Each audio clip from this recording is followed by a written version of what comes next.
Hi students, good morning all of you. Today we are going to discuss about the topic comparison of humoral immunity and cell mediated immunity. అంటే differences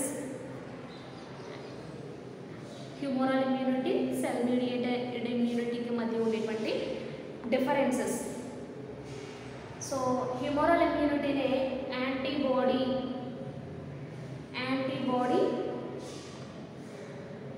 mediated immunity అని కూడా చెప్పొచ్చు. So antibody mediated immunity అని కూడా చెప్పొచ్చు. చూద్దాం.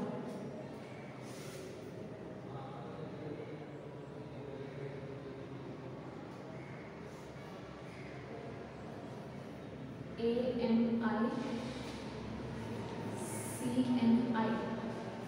So దీన్ని antibody mediated immunity అంటాం.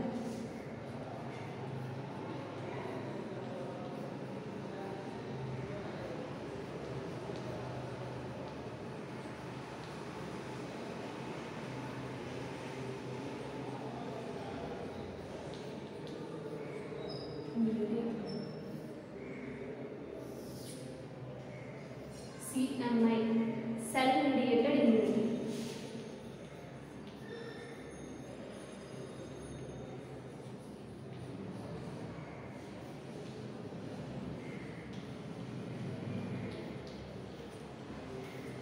Cell mediated immunity. సో అసలు antibody mediated immunity cell body mediated immunity కనుక అబ్జర్వ్ చేసినట్లయితే సో యాంటీబాడీ మీడియేటెడ్ ఇమ్యూనిటీ అనేది involves the activation of B cells. ఏ సెల్స్ అక్కడ ఇన్వాల్వ్ అవుతున్నాయి? బీ సెల్స్ అనేవి ఇన్వాల్వ్ అవుతున్నాయి. బీ సెల్స్ అనేవి ఇన్వాల్వ్ అయ్యి అండ్ సెక్రీషన్ ఆఫ్ యాంటీబాడీస్. వేటిని సెక్రెట్ చేస్తున్నాయి? యాంటీబాడీస్ అనేవి. ఈ బీ సెల్స్ అనేవి యాంటీబాడీస్ని సెక్రెట్ చేస్తున్నాయి. So these antibodies are recognizing and attack the antigen. ఎప్పుడైతే యాంటీజెన్ అనేది లోపలికి ఎంటర్ అవుతుందో, ఎంటర్ అయిన తర్వాత ఇవి వాటిని రికగ్నైజ్ చేసి యాంటీబాడీస్ అనేవి వాటిని రికగ్నైజ్ చేసి అటాక్ చేయడం జరుగుతుంది. సెల్ మీడియేటెడ్ ఇమ్యూనిటీ అంటే ఇక్కడ be cells does not involves but involves antibodies. అంటే ఇక్కడ ఏమవుతుంది? డస్ నాట్ ఇన్వాల్వ్స్ యాంటీబాడీస్ అనేవి ఇన్వాల్వ్ అవ్వవు. కానీ the activation of macrophages and NK cells. Macrophages NK cells అనేటువంటి సెల్స్ ఈ సెల్ మీడియేటెడ్ అంటే డైరెక్ట్గా సెల్స్ అనేవి ఇమ్యూనిటీలో పాల్గొనడం జరుగుతుంది. సో ఇక్కడ డిఫరెన్సెస్ మనం ఒకసారి అబ్జర్వ్ చేసినట్లయితే so in humoral immunity antibodies deal with the antigen. అంటే ఇవి హ్యూమరల్ యాంటీబాడీస్ అనేవి డైరెక్ట్గా యాంటీజెన్తో అవి ఫైట్ చేయడం జరుగుతుంది. సెల్ మీడియేటెడ్ ఇమ్యూనిటీ ఇక్కడ ఇవి మీడియేటర్గా ఉండి అంటే మధ్యవర్తిగా ఉండి సో ఇవి అంటే సెల్సే డైరెక్ట్గా యాంటీజెన్స్ని ఎదుర్కోవడం జరుగుతుంది. సో సెకండ్ వన్ ఇక్కడ యాంటీజెన్ స్టిమ్యులేట్ అవుతుంది, అక్కడ కూడా యాంటీజెన్ అనేది స్టిమ్యులేట్ అవుతుంది.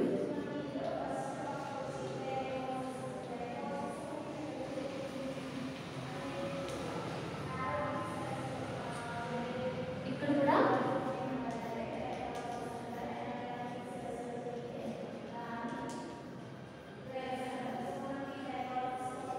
స్టిమ్యులేట్ అవుతుంది. సో నెక్స్ట్ వన్ ఇందులో బీ సెల్స్ అనేవి ఇన్వాల్వ్ అవుతాయి, ఇందులో టీ సెల్స్ అనేవి ఇన్వాల్వ్ అవుతాయి. అంటే B cells are involved,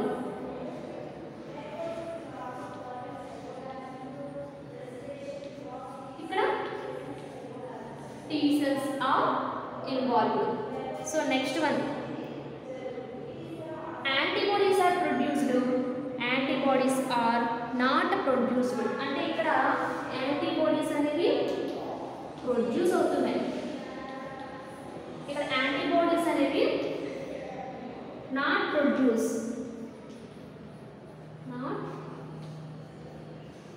antibodies antibodies are not produced. Next one, ఇక్కడ లింఫోకైన్స్ అనేవి are not produced. Here lymphokines are produced. అంటే ఇక్కడ లింఫోకైన్స్ అనేవి ప్రొడ్యూస్ అవుతాయి. లింఫోకైన్స్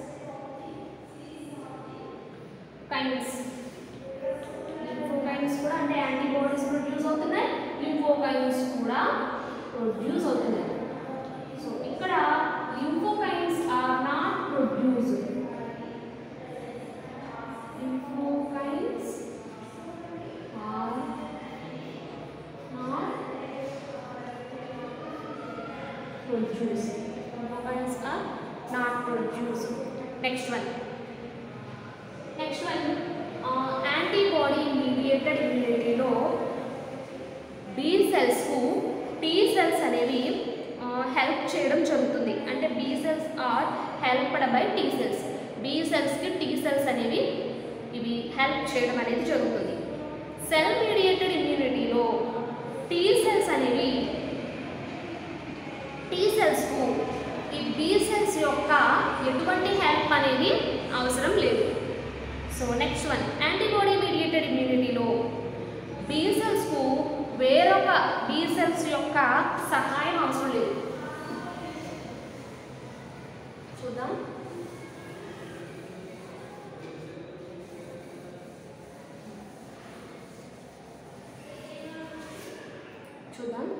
సో ఇక్కడ బి సెల్స్కు టీ సెల్స్ యొక్క హెల్ప్ అనేది కావాలి. అంటే బి సెల్స్కు టీ సెల్స్ యొక్క హెల్ప్ అనేది కావాలి.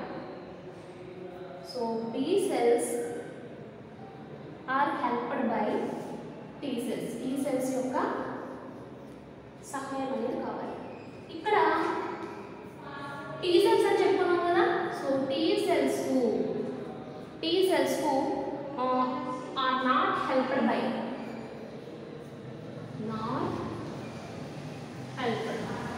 by B cells. Next one, ఇక్కడ B cells అనేవి వేరొక B cells తో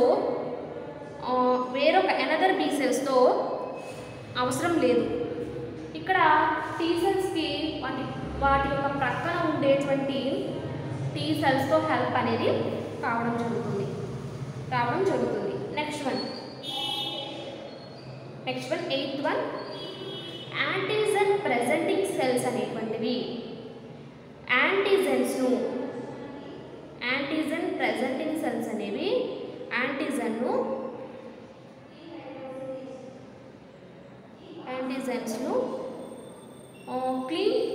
శుభ్రమనచుట ద్వారా యాంటీబాడీస్ను అందించడం జరుగుతుంది. యాంటీజెన్ ప్రెజెంటింగ్ సెల్స్ అనేవి యాంటీబాడీస్కు అందించడం జరుగుతుంది ఇందులో కూడా. సో నెక్స్ట్ వన్,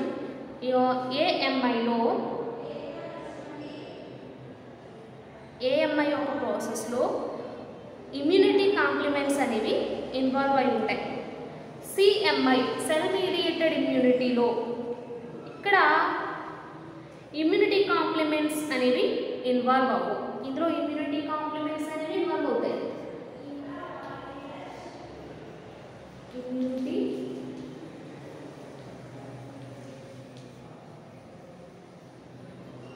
కాంప్లిమెంట్స్ అనేవి ఆర్ ఇన్వాల్వ్. అందులో immunity complements are not involve. అందులో ఇన్వాల్వ్ అయ్యి ఉండవు. నెక్స్ట్ వన్, ఇక్కడ tissues are not damaged. Tissues అనేవి డ్యామేజ్ జరగదు. టిష్యూస్ ఆర్ నాట్ డ్యామేజ్డ్ అంటే కణజాల విచ్ఛిత్తి అనేటువంటిది జరగదు. ఇక్కడ టిష్యూస్ ఆర్ డ్యామేజ్డ్, కణజాల విచ్ఛిత్తి అనేది జరగడం జరుగుతుంది. సో నెక్స్ట్ వన్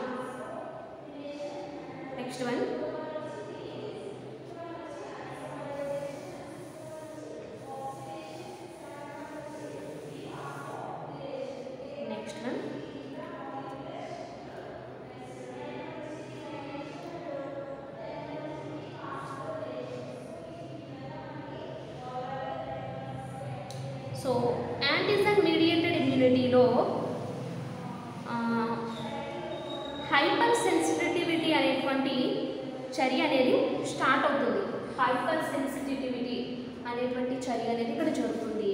అక్కడ హైపర్ సెన్సిటివిటీ అనేటువంటి చర్య రియాక్షన్ ఏదైతే ఉందో అది ఆలస్యంగా జరగడం జరుగుతుంది. నెక్స్ట్ వన్,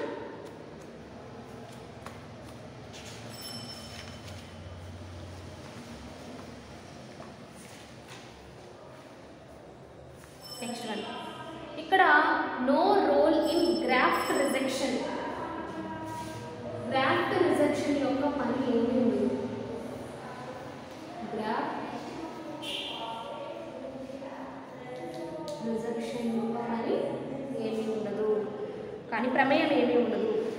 గ్రాఫ్ట్ రిజెక్షన్ అంటే ఇక్కడ ఏమవుతుంది? బ్రింగ్ అబౌట్ గ్రాఫ్ట్ రిజెక్షన్ అంటే గ్రాఫ్ను నెట్టివేయడంలో ఇవి ప్రమేయం అనేది ఉండడం జరుగుతుంది. సో నెక్స్ట్ వన్, ఇక్కడ it has no role transplantation immunity. ఇక్కడ మెయిన్గా ఏంటి అంటే ట్రాన్స్ప్లాంటేషన్ అనేది జరుగుతుంది, అంటే అవయవ మార్పిడి అనేది ఇక్కడ ప్రమేయం ఏమీ ఉండదు, కానీ అవయవాల మార్పిడి యొక్క ప్రమేయం అనేది సిఎంఐ సెల్ మీడియేటెడ్ ఇమ్యూనిటీలో ఉండడం జరుగుతుంది. నెక్స్ట్ వన్, ఇక్కడ ట్యూమర్ సెల్స్ అనేవి tumour cells are not destroyed. Tumour cells are destroyed అంటే ట్యూమర్స్ కింద ఫామ్ అవుతాయి. క్యాన్సర్ సెల్స్ అనేవి అవి డివిజన్స్ చెంది ట్యూమర్స్ కణితుల కింద ఫామ్ అయిపోతాయి కదా. సో ఇక్కడ అవి ట్యూమర్ సెల్స్ అనేవి డిస్ట్రాయ్ అయిపోతాయి. డిస్ట్రాయ్ అవ్వవు, ట్యూమర్ సెల్స్ అనేవి డిస్ట్రాయ్ అవ్వడం జరుగుతుంది. Next one, controls antibody mediated auto immune disease. So ఇవి పాథోజన్స్ను వ్యాధికారకాలను ఈ సెల్స్లో వ్యాధికారకాలు అనేవి పాథోజన్స్ అనేవి ఇక్కడ కంట్రోల్ అవ్వు. ఇందులో పాథోజన్స్ అంటే ఇన్ఫెక్టెడ్ చేసే పాథోజన్స్ ఇవన్నీ కూడా ఇక్కడ కంట్రోల్ అవ్వడం జరుగుతుంది. సో ఇవన్నీ కూడా ఈ 15 కూడా antibody mediated immunity and cell immunity మధ్య డిఫరెన్స్ అని చెప్పుకోవచ్చు. మళ్ళీ ఒకసారి చెప్తాను. Antibody mediated immunity, cell mediated immunity. Antibody mediated ఇమ్యూనిటీని హ్యూమోరల్ ఇమ్యూనిటీ అని కూడా పిలవడం జరుగుతుంది.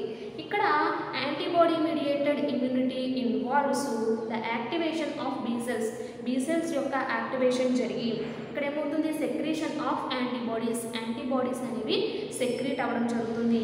ఈ యాంటీబాడీస్ అనేవి యాంటీజెన్స్ని రికగ్నైజ్ చేసి ఆ ప్లేస్లో వెళ్ళి అటాక్ చేయడం జరుగుతుంది.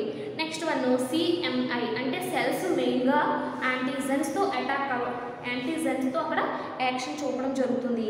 డస్ నాట్ ఇన్వాల్వ్స్ యాంటీబాడీస్ అనేవి ఇవి ఇన్వాల్వ్ అవ్వవు. So next topic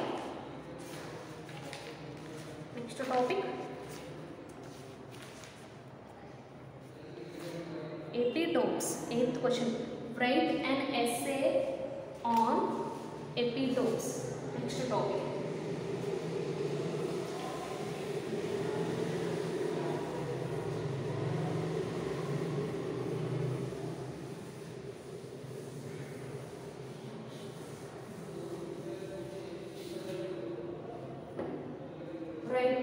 write an essay on epitopes. ఇది ఇంకొక ఎస్సే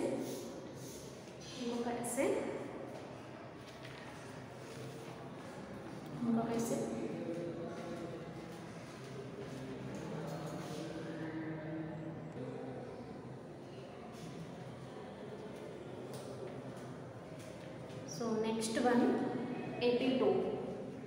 సో ఎపిటోప్ అనేది అబ్జర్వ్ చేసినప్పుడు ఫస్ట్ వన్ డయాగ్రామ్ చూసినట్లయితే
స్ట్రక్చర్ని అబ్జర్వ్ చేసినట్లయితే ఇది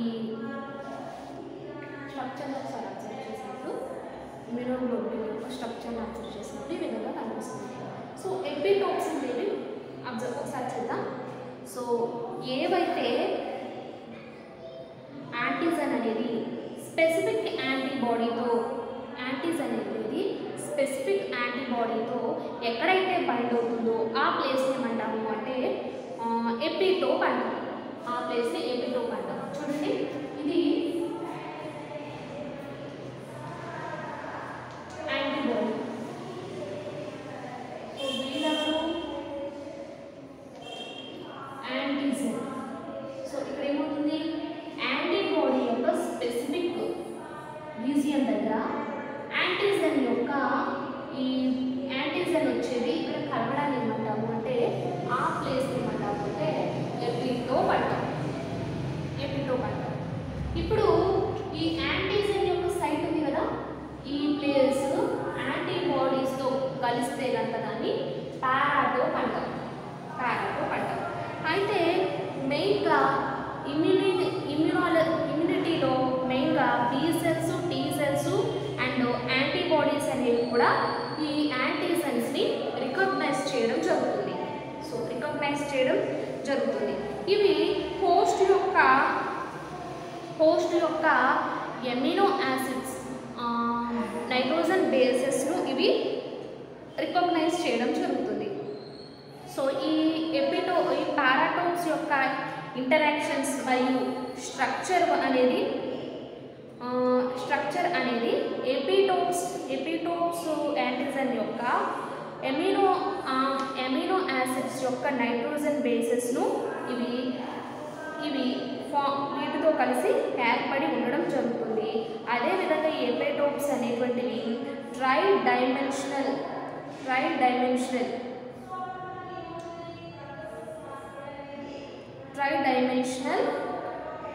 ప్రతిజనక నిర్మాణంతో ఇది ఇంటరాక్షన్స్ అంతరచర్యలు అనేవి జరపడం జరుగుతుంది.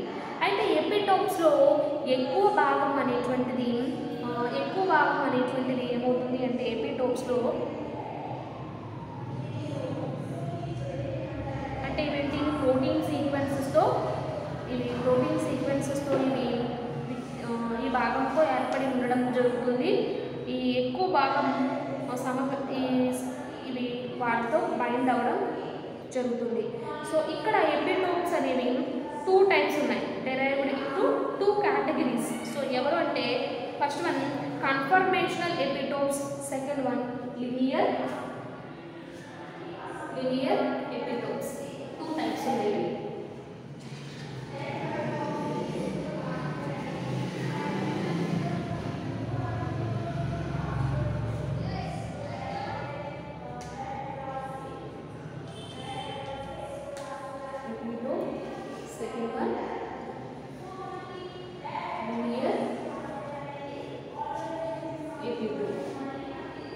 సో ఇక్కడ ఈ లినియర్ ఎపిటోప్ అనేటువంటిది వాటి యొక్క ప్రైమరీ స్ట్రక్చర్ అనేటువంటిది పారాటోప్ యొక్క ఇంటరాక్షన్స్ వల్ల జరుగుతాయి. ఇవి ఇంటరాక్షన్స్ అనేవి జరుగుతాయి. అంటే ఏంటి, లినియర్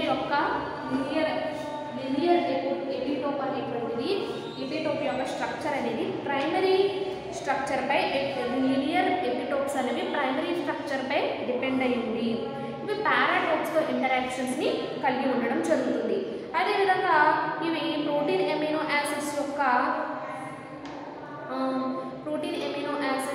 యొక్క ఎపిటోప్స్గా ఫామ్ అవడం కూడా జరుగుతుంది. ఇవి ఫామ్ అవడం జరుగుతుంది. సో నెక్స్ట్ ఒక యాంటీబాడీ యొక్క ఎపిటోప్లో ఒక యాంటీజన్ యొక్క ఎపిటోప్లో ఎప్పుడైతే యాంటీబాడీ అనేది బైండ్ అవుతుందో, అంటే ఈ ఎపిటోప్ ఇది యాంటీజన్ చెప్పుకున్నాం, యాంటీజన్ యొక్క ఎపిటోప్, నెక్స్ట్ వన్ యాంటీబాడీ ఎప్పుడైతే బైండ్ అవుతుందో అక్కడ పారాటోప్ అనేటువంటిది యాంటీబాడీస్కి ఎపిటోప్ అవుతుంది. ఎపిటోప్ అవ్వడం జరుగుతుంది. అదేవిధంగా ఈ సెకండ్ టైప్ ఆఫ్ యాంటీబాడీ అనేది ఇమ్యూనోగ్లోబులిన్ M టైప్కి చెందినట్లయితే అది ఇమ్యూనిటీని అది ప్రోత్సాహం చేయడం జరుగుతుంది. ఐజీజీ కనుక చెందినట్లయితే ఈ ఇమ్యూనిటీ అనేది డిక్రీజ్ అవ్వడం జరుగుతుంది. దీనిని బట్టి ఎపిటోప్స్ అండ్ పారాటోప్స్ యొక్క ఇంటరాక్షన్స్ అనేవి జరగడం జరుగుతున్నాయని చెప్పొచ్చు, జరుగుతున్నాయి. నెక్స్ట్ వన్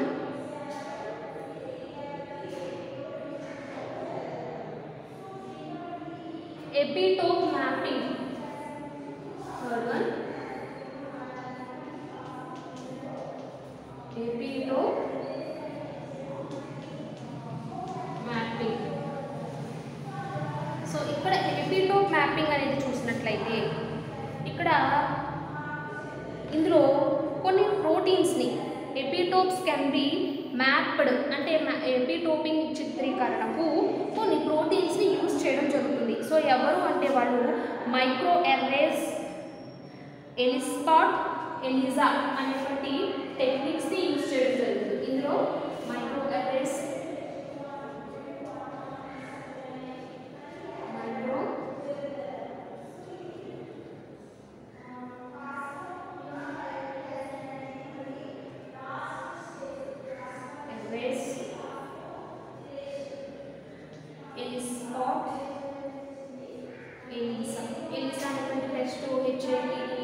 రికాగ్నైజ్ చేయడానికి చేసేటువంటి టెస్ట్. ఈ మూడు కూడా ఎపిటోప్ మ్యాపింగ్లో ఈ టెక్నిక్స్ని యూజ్ చేయడం జరుగుతుంది. So next one epitope tags. Fourth one epitope tags. Epitope tags. Fourth one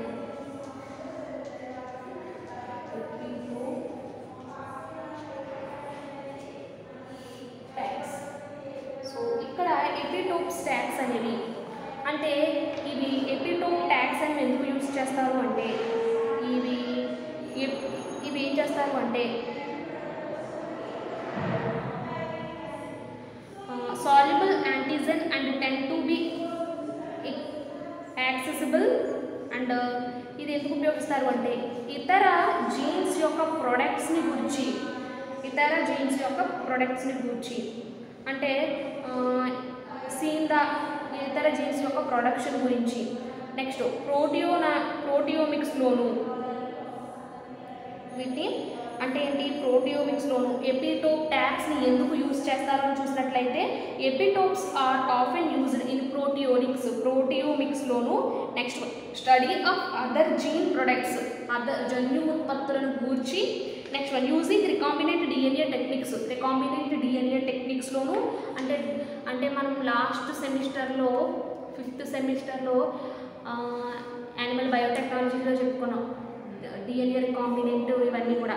so అందులోను next one genetic sequences coding, genetic కోడ్స్ని తెలుసుకుంటలోను అంటే రికాగ్నైజ్ చేయడంలోను, యాంటీబాడీస్ని రికాగ్నైజ్ చేయడంలోను. నెక్స్ట్ వన్ ప్రోటీన్స్ని వాటి యొక్క ప్రోటీన్స్ జీన్ ప్రొడక్ట్స్ను రికాగ్నైజ్ చేయడానికి, అది డిటర్మైన్ చేయడానికి కూడా వీటిని ఎక్కువగా యూజ్ చేస్తారు. ఎపిటోప్ మ్యాప్స్ అనేవి ఎక్కువగా యూజ్ చేయడం జరుగుతుంది. సో అయితే వీటిని కొన్ని టెక్నిక్స్లో కామన్ ఎపిటోప్స్ యూజ్డ్ ఫర్ కొన్ని పర్పస్. మెయిన్ ఏంటి అంటే సిఎంవైసి,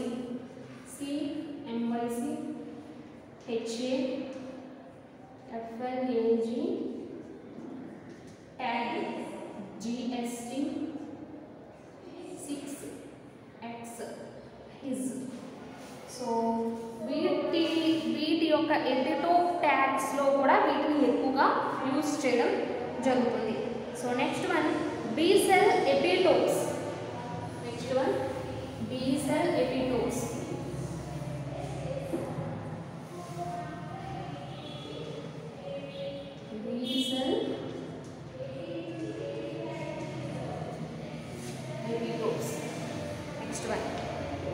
సో ఈ బి సెల్ ఎపిటోప్స్ని కనుక మనం అబ్జర్వ్ చేసినట్లయితే ఇక్కడ week non covalent interactions,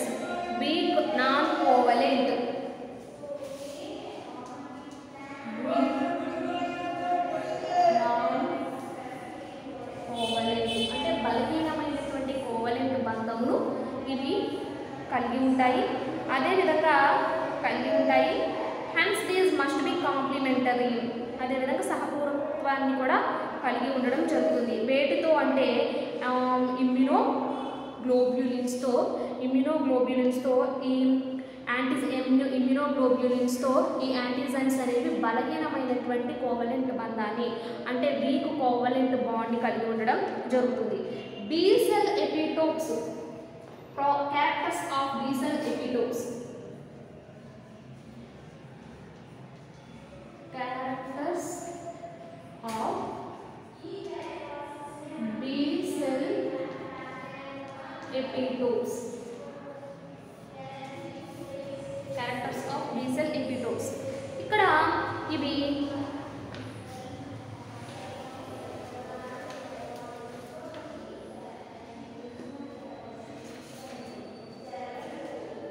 characters of B cell epitopes.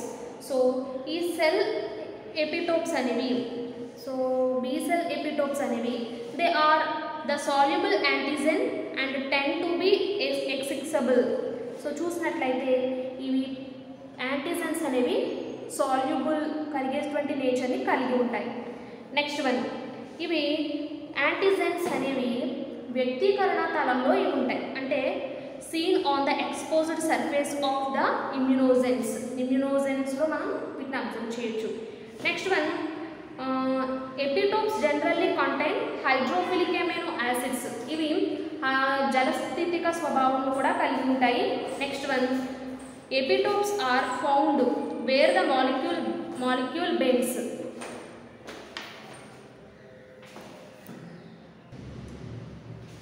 So epitopes యొక్క క్యారెక్టర్స్ని మనం అబ్జర్వ్ చేసినట్లయితే ఇవి హైడ్రోఫిలిక్ అమైనో యాసిడ్స్ మీ కలిగి ఉండడం జరుగుతుంది.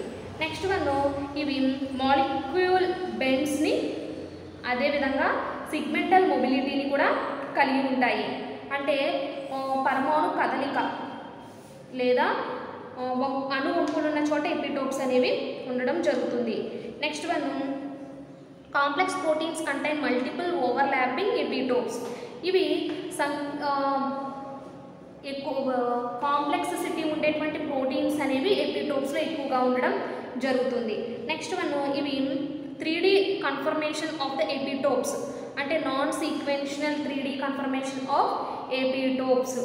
సో ఇవి త్రైమితీయ నిర్మాణమును ప్రాధాన్యతను కలిగి ఉండడం జరుగుతుంది. So next one, T cell epitopes. So ఇవేంటి అంటే ఎపిటోప్స్ అనేవి లార్జ్ సైజులో కూడా ఉండడం జరుగుతుంది. స్మాలర్ లైగాండ్స్, అంటే ఇవి ఎపిటోప్స్ అనేవి కొన్ని ఎపిటోప్స్ కన్ఫర్మేషనల్లీ డిటర్మైన్డ్ ఎపిటోప్స్, అంటే large epitopes and smaller ligands, అంటే కార్బోహైడ్రేట్స్, పెప్టైడ్స్, హెప్టైన్స్ అనేవి. Next one, large globular antigens. So ఇవన్నీ కూడా ఉండడం జరుగుతుంది. Next one, T cell epitopes. B cell epitopes అయిపోయింది. Next one, T cell epitopes. So ఇక్కడ మనం అబ్జర్వ్ చేసినట్లయితే ఈ యాంటీజెన్ అనేటువంటిది సెల్ యొక్క ఎంహెచ్సి మాలిక్యూల్తో ఈ ఎపిటోప్స్ అనేవి బైండ్ ఉండడం జరుగుతుంది. అంటే ఏంటి, ఎంహెచ్సి మాలిక్యూల్ 1 మాలిక్యూల్తో 8-11 అమినో యాసిడ్స్ యొక్క పొడవును, అమినో యాసిడ్స్ యొక్క లెంగ్త్ను, అదేవిధంగా MHC class 2 molecules MH1 MHC1 class, MHC molecule second class. So ఇవేంటి అంటే ఇవి ఒక లెంగ్త్ అనేది 8 నుంచి 11 అమినో యాసిడ్స్ యొక్క లెంగ్త్ను కలిగి ఉంటాయి. నెక్స్ట్ వన్ 2 వచ్చేసి ఇవి పొడవైనటువంటి పెప్టైడ్స్, లాంగ్ పెప్టైడ్స్ వీటిని కలిగి ఉండడం జరుగుతుంది. అయితే ఈ టీ సెల్స్ అనేవి టీ యాంటీజెన్స్ అనేవి ఎక్కువగా హైడ్రోఫిలిక్ అండ్ హైడ్రోఫోబిక్ అంటే ఏంటి, హైడ్రోఫిలిక్ అండ్ హైడ్రోఫోబిక్ రీజియన్ కూడా ఇవి కలిగి ఉంటాయి. నెక్స్ట్ వన్ రీజియన్ కలిగి ఉంటాయి. సో ఇవి ఇంకొక రీజియన్ ఉంటుంది, the hydrophobic region serves the agretope అంటే జల విరోధ అంతము, జలసఖ్య అంతము. హైడ్రోఫోబిక్ అండ్స్ హైడ్రోఫిలిక్ అండ్స్ ఇవి అగ్రిటోప్గా ఉండడం జరుగుతుంది. సో ఇక్కడ ఎంహెచ్సి మాలిక్యూల్స్తో ఈ ఇమ్యూనిటీ అనేది ఎంహెచ్సి మాలిక్యూల్తో అణువులచే నిర్ణయించబడడం జరుగుతుంది. ఎంహెచ్సి అణువుతో ఇది బైండ్ అవ్వడానికి అక్కడ రియాక్షన్స్ అనేవి వాటికి వీటికి మధ్య ఈ బంధం అనేది ఉండడం జరుగుతుంది. సో ఈరోజు క్లాస్లో differences cell mediated immunity and mediated ఇమ్యూనిటీకి మధ్య డిఫరెన్సెస్ గురించి డిస్కస్ చేసుకున్నాము. అలాగే ఎపిటోప్స్ గురించి, ఎస్ఏ గురించి ఆల్రెడీ చెప్పుకున్నాం. ఎపిటోప్ అంటే ఏంటో, పారాటోప్ అంటే ఏంటో. సో యాంటీబాడీ ఇది యాంటీజెన్. యాంటీజెన్ దాని యొక్క యాంటీజెన్ అనేది యాంటీబాడీకి బైండ్ అయితే ఆ ప్లేస్ ఎపిటోప్ అంటారు. ఈ యాంటీబాడీతో యాంటీజెన్ ఇక్కడ బైండ్ అయితే దాన్ని పారాటోప్ అంటాం. సో దాని యొక్క ప్రాపర్టీస్, క్యారెక్టర్స్ గురించి ఈరోజు క్లాస్లో డిస్కస్ చేసుకున్నాము. అయితే నెక్స్ట్ క్లాస్లో